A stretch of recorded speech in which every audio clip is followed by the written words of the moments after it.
I can imagine how surprised Marie was. Once two girls got some food and brought it to her, gave it to her, then came and told me.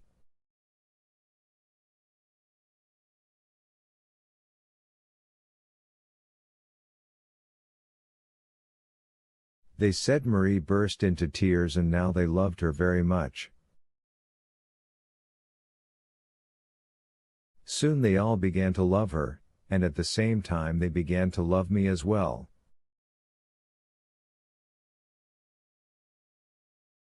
They started coming to see me often, asking me to tell them stories. It seems I did it well, because they liked listening to me very much.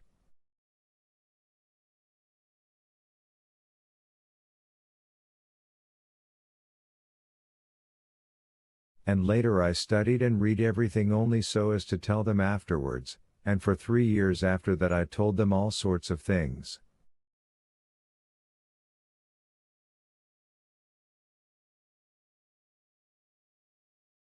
When everybody accused me afterwards, Schneider, too, of talking to them like grown-ups, without hiding anything, I replied that it was shameful to lie to them. They knew everything anyway, no matter how you hid it, and might learn it in a bad way, while for me it wouldn't be in a bad way.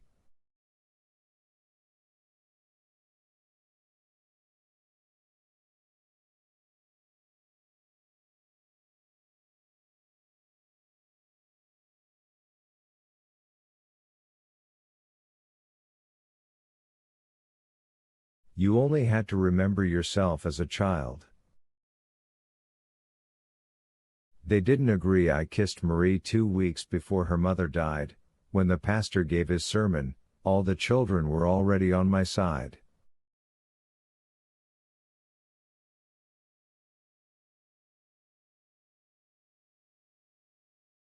I told them about it at once and explained the pastor's action. They all became angry with him, some so much that they sent stones through the pastor's windows.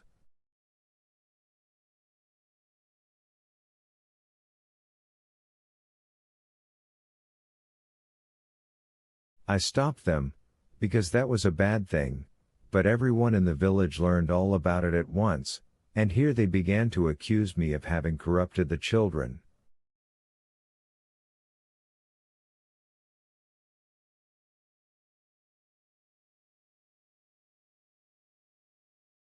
Then they found out that the children loved Marie and became terribly frightened, but Marie was happy now.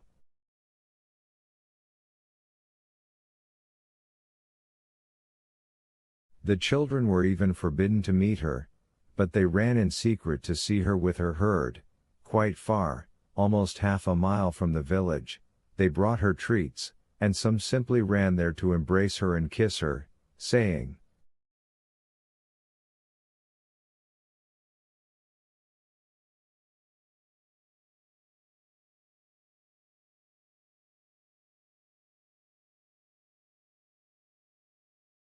"Je vous aime, Marie," and then rushed headlong home.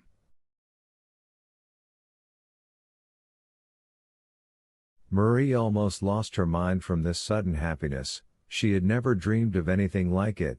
She was embarrassed and joyful, and the children, especially the girls, wanted above all to run to her and tell her that I loved her and had told them a lot about her.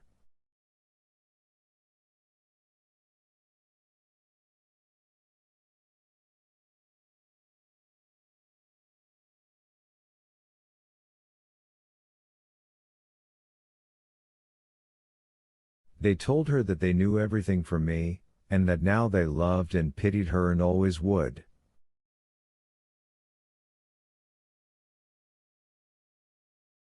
Then they came running to me and with such joyful, concerned little faces told me that they had just seen Marie and that Marie sent her greetings.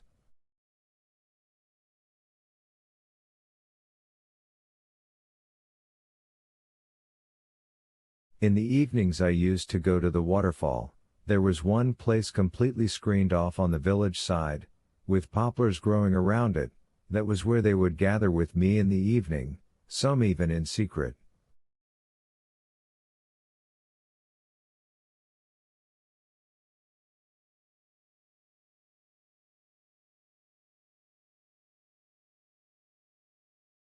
It seemed to me that my love for Marie delighted them terribly, and that was the one thing, during all my life there, in which I deceived them.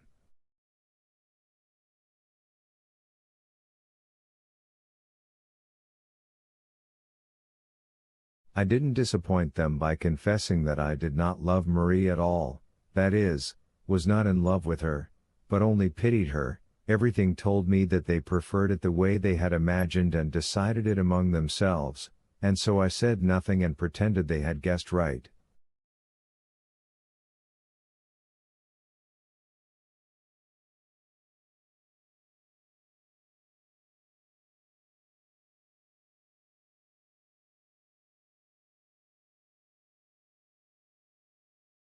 And those little hearts were so delicate and tender. Among other things, it seemed impossible to them that their good Léon should love Marie so much, while Marie was so poorly dressed and had no shoes.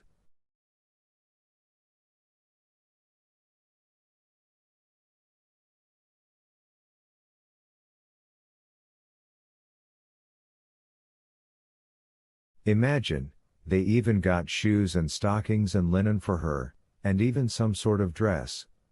How they managed it I don't know, the whole band worked on it.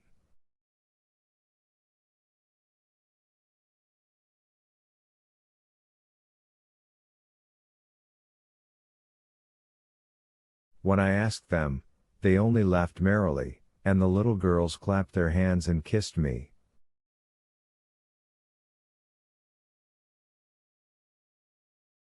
I, too, occasionally went in secret to see Marie. She was becoming very ill and could barely walk. In the end she stopped helping the cowherd altogether, but even so she left with the herd each morning.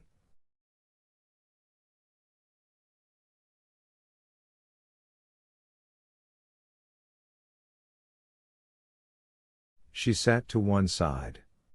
There was a sheer, almost vertical cliff there, with a ledge. She would sit on a stone in a corner that was shielded from everyone and spend the whole day almost without moving, from morning till it was time for the herd to go.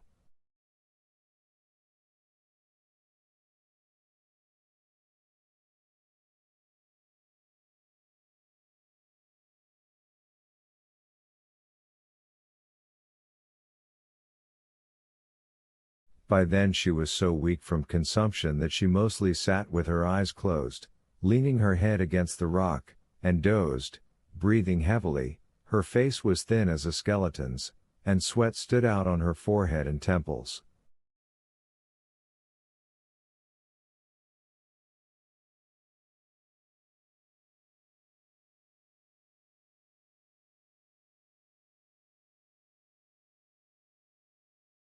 That was how I always found her. I'd come for a minute, and I also didn't want to be seen. As soon as I appeared, Marie would give a start, open her eyes, and rush to kiss my hands.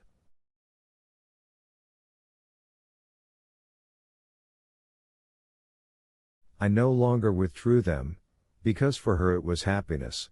All the while I sat there, she trembled and wept. True, she tried several times to speak, but it was hard to understand her.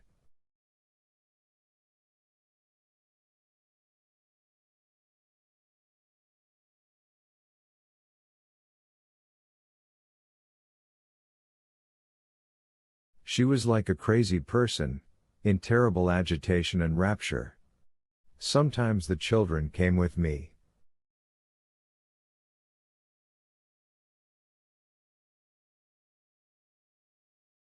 On those occasions, they usually stood not far away and set about guarding us from something or someone, and they were extraordinarily pleased with that.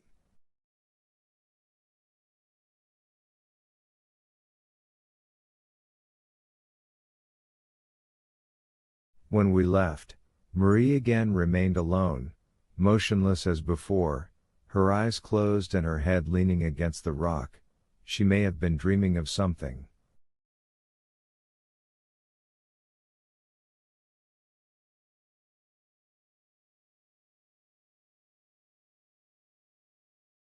One morning she was unable to go out with the herd and stayed in her empty house. The children learned of it at once and almost all of them went to visit her that day. She lay in her bed all alone.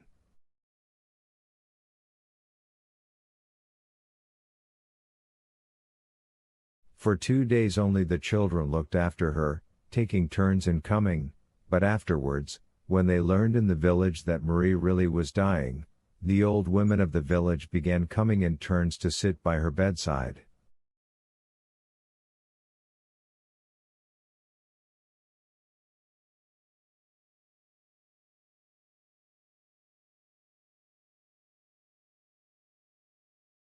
It seemed they started to feel sorry for Marie in the village, at least they no longer stopped or scolded the children as before.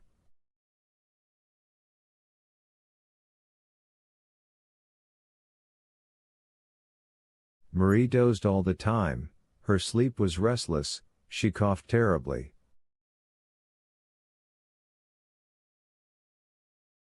The old women chased the children away, but they came to the window, sometimes just for a moment, only to say,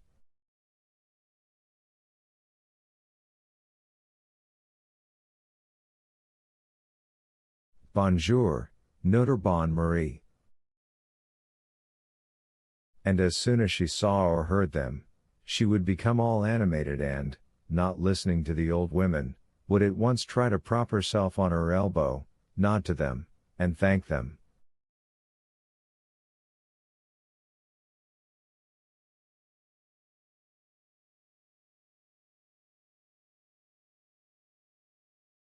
They went on bringing her treats, but she ate almost nothing.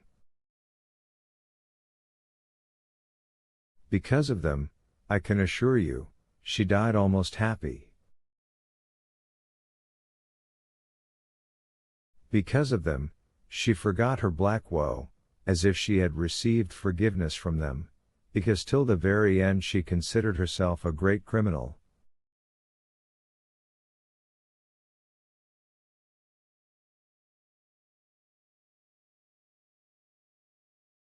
Like little birds, they fluttered with their wings against her window and called to her every morning.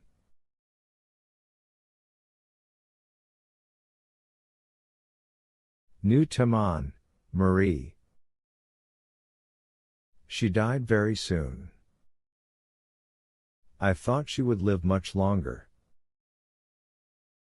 On the eve of her death, before sunset, I stopped to see her, she seemed to recognize me, and I pressed her hand for the last time. How emaciated her hand was.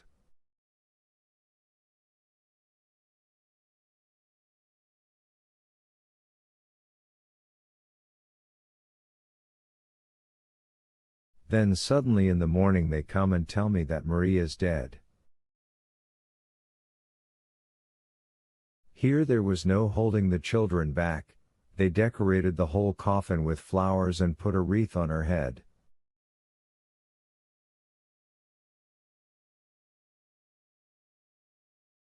In church this time the pastor did not heap shame on the dead girl, and anyway there were very few people at the funeral, only some who came out of curiosity.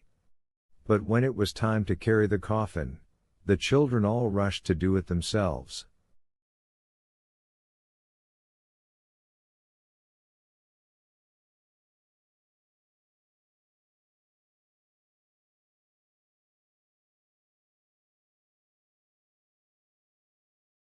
As they couldn't really carry it, they helped, they ran after the coffin, all of them crying.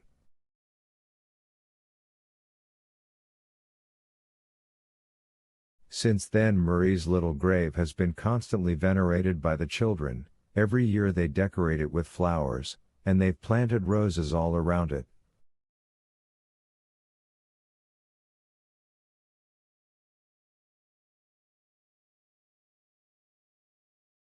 But with this funeral also began my great persecution by the whole village on account of the children.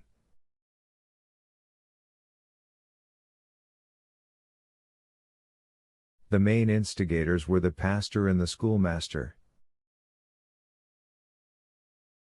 The children were absolutely forbidden even to meet me, and Schneider even undertook to see to it.